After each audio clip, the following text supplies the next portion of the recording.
Donc Amélie Chély, chercheure, spécialiste de l'Iran et des islams idéologiques. Et faut-il avoir peur du Coran de sang? L'ouvrage lui-même commandé par Saddam Hussein, c'est une chose. Ce livre-là n'est en rien critique, ne se positionne absolument pas ni vis-à-vis de la religion, ni vis-à-vis de ses dévoiements idéologiques.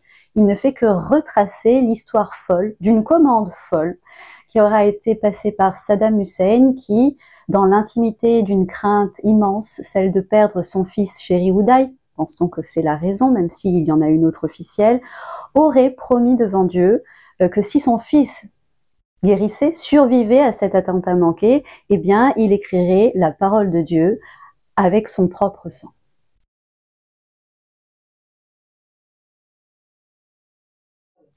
Parce que le plus grand des blasphèmes serait d'écrire ici, pour ce qui concerne cette histoire, la parole de Dieu avec une sécrétion émanant du corps, et notamment le sang, dont on sait que dans l'islam est pur tant qu'il circule dans nos veines, mais dès lors qu'il sort du corps, devient impur. D'ailleurs, on peut voir assez régulièrement des fidèles assez précautionneux vis-à-vis de la validité de leur prière demander à leurs imams, par exemple, si leur prière est valide, si jamais leur tenue était au moment de la récitation tachée d'une petite ou plus grande goutte de sang. Donc la question du sang est véritablement problématique. Et là, l'écriture de l'intégralité de la parole de Dieu avec du sang confine au plus haut degré de blasphème. Parce que d'un côté, il est impossible de détruire un Coran puisqu'il contient la parole de Dieu, et de l'autre, un Coran écrit avec une telle sécrétion est envisagé comme illicite. Qu'en faire? Le cacher, le détruire.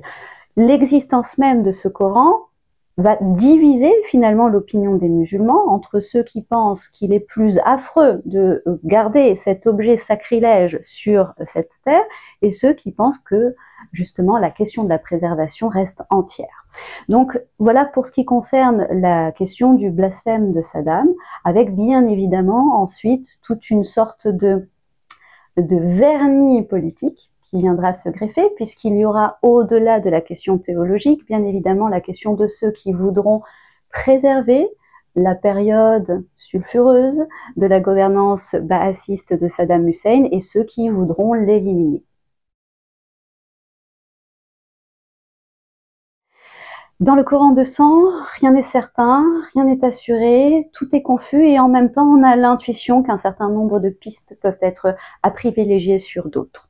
On sait que des images de ce Coran réalisées, achevées, ont pu être prises au moment où justement il aura été achevé et présenté en grande pompe, notamment sur des chaînes de télévision irakiennes, et puis très rapidement il a été caché. D'abord on sait que l'Arabie Saoudite, qui est considéré comme un épicentre du monde musulman sunnite pour une grande partie de cette même communauté, a décidé de faire de l'attentisme sa position concernant le Coran de sang, à savoir entre préserver et détruire, il faut choisir d'attendre. Donc dans cette attente, on a cette crainte-là que certains décident de prendre les devants, soit pour le récupérer, le cacher, soit pour, au contraire, venir perpétrer des attentats et le détruire.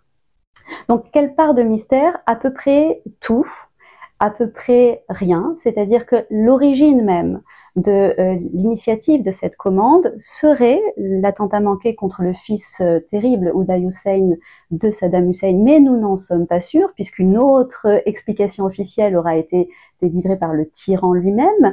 Savoir si au cours de cet attentat le fils héritier a pris 37 balles, 33 10 d'autres, 9 seulement, là encore mystère.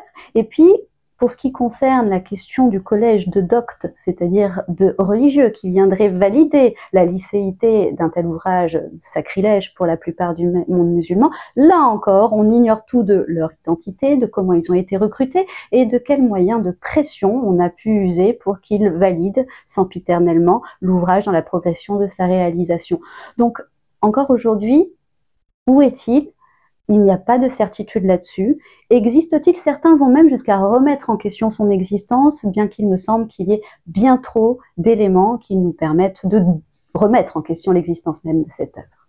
Dans ce livre, j'ai choisi d'utiliser prénom et nom de famille pour tous les personnages qui non seulement ont existé, mais qui ont eu les actions que je décris dans les lignes, et des prénoms seulement pour ceux qui auraient pu exister, pour rester fidèles du fait des maigres connaissances que je peux avoir sur le sujet, à un contexte historique, philosophique, psychologique, culturel, ambiant.